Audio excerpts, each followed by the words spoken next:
Assalamualaikum warahmatullahi wabarakatuh.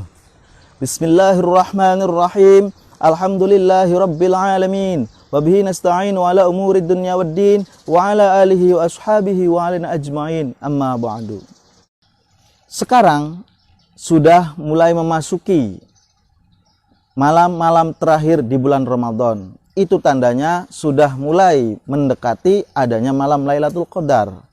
Nah, di antara ibadah yang paling viral, yang paling digandrungi oleh masyarakat Islam, oleh umat Islam ketika berada di 10 akhir bulan Ramadan adalah ibadah i'tikaf. Nah, sekarang kita akan mengupas tuntas tentang i'tikaf. Apa itu i'tikaf? Bagaimana sih caranya i'tikaf? Hukumnya apa i'tikaf itu? Siapa saja yang boleh melakukan i'tikaf? Syaratnya bagaimana? Nah, semuanya akan kita kupas tuntas pada pertemuan kali ini. Ya, di pagi yang berbahagia ini, marilah kita sama-sama berdoa. Semoga kita selalu diberikan rahmat, selalu dilindungi oleh Allah Subhanahu wa taala dari virus corona ini. Semoga virus corona segera berakhir, diangkat oleh Allah di 10 hari Ramadan ini sehingga dunia akan kembali aman seperti sedia kala. Bismillahirrahmanirrahim. Bismillahirrahmanirrahim. Paslun fi akamil i'tikaf. Wal i'tikafu sunnatun mustahabbatun. Walahu syartani an-niyatu wal lubthu fil masjid. Wala yakhruju minal i'tikafil mangdur illa li hajatil insan au udrin min haidin au maradin la yumkinul maqamu ma'ah wa yabdulu bil wad'i. Bismillahirrahmanirrahim. Yang pertama kita akan membahas tentang pengertiannya dulu. Wal i'tikafu sunnatun mustahabbatun. I'tikaf menurut bahasa atau lughatan al-iqamatu 'ala syai' min khairin aw syarrin. Artinya secara bahasa i'tikaf itu adalah menetapi sesuatu yang baik atau buruk. Itu menurut bahasa. Ya. Jadi bertempat dimanapun ya, baik itu baik ataupun buruk, itu namanya i'tikaf. Nah, itu secara bahasa. Nah, sedangkan menurut syara atau istilah, yang namanya i'tikaf adalah iqamatun bi masjidin bi sifatin makhsusatin. Artinya berdiam diri di dalam masjid dengan sifat yang tertentu. Nah, berarti kalau kita ingin melakukan i'tikaf, berarti tempatnya di dalam masjid dengan cara yang tertentu, dengan sifat yang tertentu, yang nanti akan kita bahas di selanjutnya. Artinya kalau kita ingin melakukan i'tikaf berarti kita harus menuju masjid. Lebih afdolnya masjidnya itu adalah masjid yang digunakan untuk sholat Jumat atau masjid jamek. Nah, itu ya yang pertama tentang pengertian dari i'tikaf. Yang kedua adalah hukumnya i'tikaf. Kira-kira apa? Ayo, hukumnya i'tikaf. Nah, hukum i'tikaf adalah sunnatun mustahabbatun fi kulli waqtin. I'tikaf itu hukumnya sunnah yang sangat dianjurkan. Ya, yang sangat dianjurkan pada setiap waktu. Jadi kapan saja i'tikaf itu? Sunnah mustahabbatun. Nah, contohnya selain di bulan Ramadan juga boleh melaksanakan i'tikaf. Atau lebih utamanya adalah di 10 hari terakhir di bulan Ramadan. Ya, seperti pendapatnya Imam Syafi'i ya, bahwasanya i'tikaf yang paling utama adalah dilakukan pada saat terakhir 10 hari di bulan Ramadan. Kenapa? Karena di situ ya ada yang namanya Lailatul Qadar. Tujuannya untuk mendapatkan Lailatul Qadar, yang mana Lailatul Qadar ini lebih baik daripada 1000 bulan. Nah, di situ. Jadi yang menurut Imam Syafi'i itu yang paling utama i'tikaf itu adalah 10 hari terakhir di bulan Ramadan. Nah, 10 harinya lebih utama lagi yaitu pada malam yang ganjil. Ya, karena di situ terdapat Lailatul Qadar, yaitu seperti tanggal 21, 23, 25, 27, 29. Nah, tapi lebih biasanya lebih dirinci lagi oleh Imam Syafi'i, yaitu pada saat malam tanggal 21 dan malam tanggal 23. Itu yang paling Lailatul Qadarnya itu akan ada. Ya, prediksinya menurut Imam Syafi'i. Nah, itu tentang hukumnya iktikaf, yaitu sunnah yang sangat dianjurkan, terutama di 10 akhir bulan Ramadan, terutama lagi di tanggal 21 dan 23 bulan Ramadan. Ya, itu. Bismillahirrahmanirrahim, pemirsa yang berbahagia. Kali ini kita akan melanjutkan ke yang ketiga, yaitu syarat iktikaf. Nah, ini syarat iktikaf itu ada 2. Yang pertama adalah niat, dan yang kedua adalah berdiam diri di dalam masjid. Niat, bagaimana caranya niat? Nah, seperti contoh ya, nawaitul iktikafa lillahi ta'ala, itu udah cukup. Ya, lebih sempurnanya, nawaitul iktikafa fi hadzal masjid sunnatan lillahi ta'ala. Itu lebih sempurna. Tapi nawaitul iktikafa lillahi ta'ala itu sudah cukup. Nah, berbeda dengan orang yang iktikafnya karena nadar. Misalnya, orang tersebut, nanti kalau saya mendapatkan penghasilan 100 juta jualan kali ini, maka saya akan beriktikaf selama 10 hari di bulan Ramadan. Nah, ternyata dia mendapatkan keuntungan 150 juta, bahkan lebih. Nah, bagi orang tersebut wajib hukumnya untuk iktikaf. Nah, ketika iktikaf itu dia itu nadar, maka niatnya jangan sunnah, tapi fardol lillahi ta'ala. Nawaitul iktikafa fi hadzal masjid fardol lillahi ta'ala. Atau nawaitul iktikafa fi hadzal masjid linadarin lillahi ta'ala. Itu caranya bagi iktikaf yang nadar, karena nadar. Ya, itu. Kemudian yang kedua adalah berdiam diri di dalam masjid. Jadi orang iktikaf itu ya ada di masjid, bukan ada di jembatan. Masa di jembatan atau di sawah. Iktikafnya itu bukan iktikaf. Ya, itu iktikaf tapi secara bahasa. Ya, tadi kan menetapi sesuatu baik yang baik atau yang buruk. Ya, menetapi di mana saja itu namanya iktikaf, tapi menurut bahasa. Nah, menurut syara yaitu tadi berdiam diri di dalam masjid dengan sifat tertentu. Nah, bagaimana orang yang melakukan iktikaf itu? Ya, itu harus berdiam diri di dalam masjid. Itu ya harus syarat utamanya. Nah, di dalam masjid itu tidak cukup dia hanya berdiam diri saja, sekedar tumak ninah. Tumak ninah itu kira-kira 3 detik. Jadi dia ceritanya berdiam diri tapi di masjid. Nawaitul i'tikafa fi hadzal masjid sunnatan lillahi ta'ala. Baru 3 detik dia sudah keluar lagi. Nah, itu bukan i'tikaf namanya. Ya. I'tikaf itu bukan hanya sekedar tumak ninah dia di dalam masjid, tetapi dia harus ditambah waktunya sekiranya dia itu dinamakan berdiam diri di dalam masjid. Maksudnya jangan terlalu sebentar ya di dalam masjidnya. Nah, itu caranya ya bagi syarat iktikaf. Nah, sekarang yang keempat itu adalah syarat orang yang iktikafnya. Tadi kan syarat iktikafnya niat dan diam di masjid. Nah, yang keempat itu tentang syarat iktikaf bagi orang yang melaksanakannya. Yang pertama adalah Islam, ya. Islam, udah tahulah orang Islam itu. Yang kedua adalah aklun, orang yang berakal sehat. Waras pikirannya, orang genjlong. Yang ketiga, wanikoun an haidin wa nifasin wa jinabatin, bersih dari haid, nifas dan mandi jinabah. Nah, itu adalah 3 syarat orang yang iktikaf.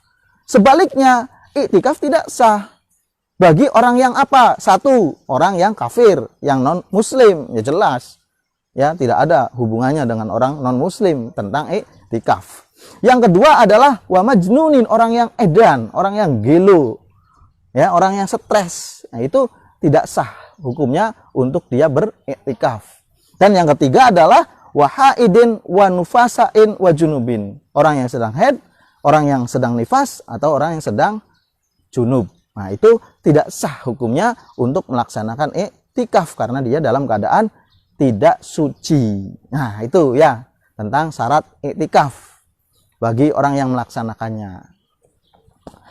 Kemudian kita lanjut ke tata cara iktikaf.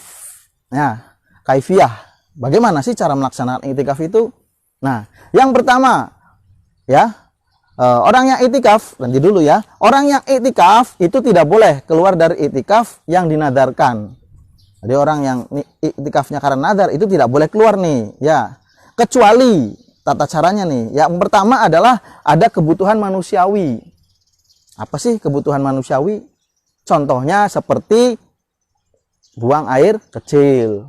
Nah, masa buang air kecil ditahan, akhirnya kencing di situ kan tidak baik, malah mengotori masjid nantinya. Atau yang kedua, buang air besar.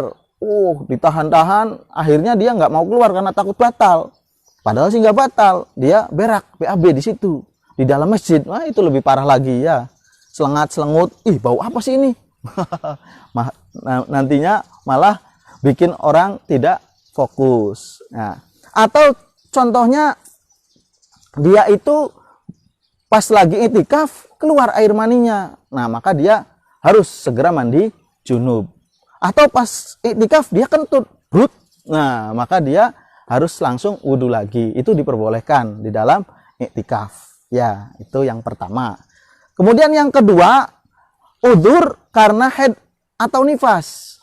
Jadi ketika perempuan itu sedang iktikaf, kemudian berbel, kok ada apa ini? Pas dicek, wah ternyata keluar air haidnya, maka air darah haidnya, maka si perempuan itu secara otomatis batal iktikafnya karena keluarnya darah haid atau darah nifas. Tuh, awas ya. Kalau dia sedang iktikaf dan keluar darah haid, maka dia batal iktikafnya. Kemudian yang ketiga adalah udzur karena sakit yang tidak memungkinkan untuk berdiam di masjid. Nah, udzurnya karena sakit nih, yang ketiga nih. Nah, seperti orang tersebut misalnya udzur sakitnya itu selalu buang air besar, selalu berak. Jadi dikit-dikit balik ke WC, udah wudhu, masuk ke masjid, dikit-dikit ke sana lagi, bolak-balik aja ya, karena dia sedang diare misalnya. Nah, artinya dia itu akan boleh untuk keluar dari tempat iktikafnya kalau orangnya sedang sakit seperti itu. Atau dia itu beser misalnya, udah selesai ke WC, wudhu, iktikaf lagi, pengen kencing lagi, balik lagi, wah terus, itu nggak apa-apa ya, bolak-balik seperti itu karena ada udzur seperti itu. Bismillahirrahmanirrahim. Nah, berarti orang yang seperti itu kalau memang sudah tidak bisa dilanjutkan ya sudah, ya mending sudah saja. Orang yang berak terus diare kan berpengaruh juga pada kondisi fisiknya ya. Nah, dikecualikan orangnya itu sakit ringan, yaitu seperti demam yang sedikit, lagi iktikaf, lagi wirid, lagi baca Al-Quran, kemudian tiba-tiba dia panas, demam, tapi sedikit. Nah, itu tidak boleh ya keluar dari masjid. Yang boleh keluar dari masjid itu hanya yang tadi ya. Ada kebutuhan manusia yang pertama seperti ingin berak, ingin kencing ya. Yang kedua itu karena haid dan nifas. Nah, itu boleh keluar ya. Harus keluar malah kalau yang seperti ini. Dan yang ketiga adalah udzur sakit yang seperti tadi ya. Beser atau karena diare itu boleh ya. Itu yang ketiga tentang tata cara beriktikaf. Nah, yang terakhir, yang keenam adalah hal-hal yang membatalkan iktikaf. Nah, apa saja? Yaitu melakukan wati atau berjima. Lagi iktikaf berjima di dalam masjid, wah edan itu mah ya. Haram itu hukumnya. Masa orang lagi iktikaf lihat, wah misalnya bawa istrinya ke sana, ternyata tiba-tiba dedenya bangun. Nah, kemudian dia ngajak di masjid. Nah, itu sangat terlalu itu ya. Rumah Allah dipakai buat seperti itu. Tapi ada batasannya ya. Maksudnya melakukan waktinya itu yang pertama atas kemauan sendiri, bukan dipaksa. Kalau dipaksa nggak masalah, orang dipaksa ya daripada nanti nyawanya terancam, nah itu diperbolehkan. Tapi kalau kemauan sendiri, yang kedua dalam keadaan ingat sedang melakukan itikaf, dia tahu bahwa dia sedang itikaf, tapi malah dia melakukannya, nah itu bermasalah juga ya. Yang kedua, kemudian yang ketiga tahu terhadap keharamannya, tahu bahwa melakukan hubungan jima di dalam masjid itu haram. Nah, maka hal tersebut membatalkan iktikaf. Ya, awas, hati-hati nih, jangan sampai ya iktikaf bawa istri, suami istri ke masjid niat iktikaf, nah, tiba-tiba dia pengen dan melakukan di sana, itu haram hukumnya, nggak boleh. Iktikafnya juga batal. Ya, itu harus diperhatikan. Nah, untuk memperkuat iktikaf ini dalam Al-Qur'an dikatakan ya, surat Al-Baqarah ayat 125, A'udzubillahi minasyaitonirrajim. Wa idh ja'alnal baita matsabatan lin-nasi wa amna wattakhidhu min maqami Ibrahim musalla wa ahidna ila Ibrahim wa Ismail an tahhira baitiya lit-dhaifina wal 'akifina war ruk'is sujud. Shadaqallahul azim. Nah, wa idh ja'alnal baita, dan ingatlah ketika kami jadikan rumah itu matsabatan linnasi wa amna, yaitu tempat berkumpul bagi manusia dan rumah yang aman bagi manusia. Wattakhidhu min maqami Ibrahim musalla, dan jadikanlah makam Ibrahim sebagai tempat sholat. Wahidna ila Ibrahim wa Ismail, dan kami telah perintahkan Nabi Ibrahim dan Nabi Ismail antahhiro baiti, untuk membersihkan rumahku. Bagi siapa? Lit-ta'ifin, bagi orang-orang yang tawaf, wal akifin, bagi orang-orang yang i'tikaf, war ruk'i, dan bagi orang-orang yang ruku', was sujudi, dan bagi orang-orang yang sujud. Surat Al-Baqarah ayat 125. Artinya itu jelas sekali diperintahkan dalam ayat itu bahwasanya rumah Allah itu kegunaannya diantaranya adalah untuk orang-orang yang tawaf. Kemudian yang kedua untuk orang-orang yang beriktikaf. Nah, ini ya ada perintah oleh Allah kepada Nabi Ibrahim dan Nabi Ismail untuk melakukannya. Yang ketiga untuk warrukai wasujud, untuk sholat di rumah Allah. Rumah Allah itu apa sih? Yaitu Masjidil Haram. Ya. Kemudian dalam hadis dikatakan yang diriwayatkan oleh Imam Bukhari, kana ya'takiful asyral awakhir min Ramadan hatta tawaffahullah thumma takifa azwajuhu min ba'dih. Rawahul Bukhari. Nah, ya. Rasulullah itu selalu beriktikaf terutama pada 10 akhir di bulan Ramadan. Hatta tawaffahullah, sehingga sampai beliau meninggal. Jadi Kanjeng Nabi hidupnya selalu beriktikaf. Tsumma takafa azwajuhu mim ba'dih. Kemudian setelah Nabi Muhammad SAW meninggal, itu dilanjutkan oleh istri-istrinya untuk melakukan iktikaf.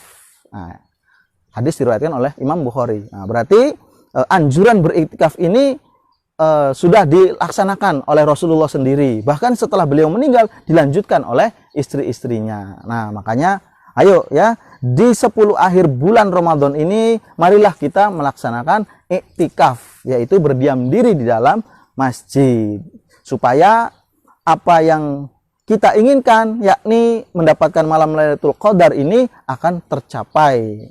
Ya. Nah, untuk melaksanakan iktikaf itu juga kita harus tahu sunah-sunahnya. Apa sih kesunahannya ketika kita melaksanakan iktikaf? Nah, dalam kitab fikih Al-Manhaj Al-Madhabil Imam Syafi'i, yang pertama dijelaskan bahwasanya kesunahan dalam beriktikaf itu adalah menyibukkan diri dengan melaksanakan ketaatan kepada Allah Subhanahu wa taala. Jadi ketika diam di masjidnya itu bukan main Mobile Legend. Welcome to Mobile Legend. Atau berdiam diri di dalam masjidnya itu main PUBG, dadedor. Atau main game lainnya ya. Sudah siap, aku menang. Nah, capsun main di dalam masjid. Ya Allah, itu bukan itikaf guys namanya. Ya, itu mah ngapain main game di dalam masjid, malah itu akan bahaya nantinya bagi orang tersebut. Haram hukumnya main di dalam masjid. Awas nih, hati-hati nih. Terutama pemuda-pemudi nih yang menggandrungi game. Ini jangan sekali-kali main game di dalam masjid. Itu dosa besar. Ya, itu haram hukumnya. Awas. Kalau masih seperti itu, tanggung sendiri nanti dosanya.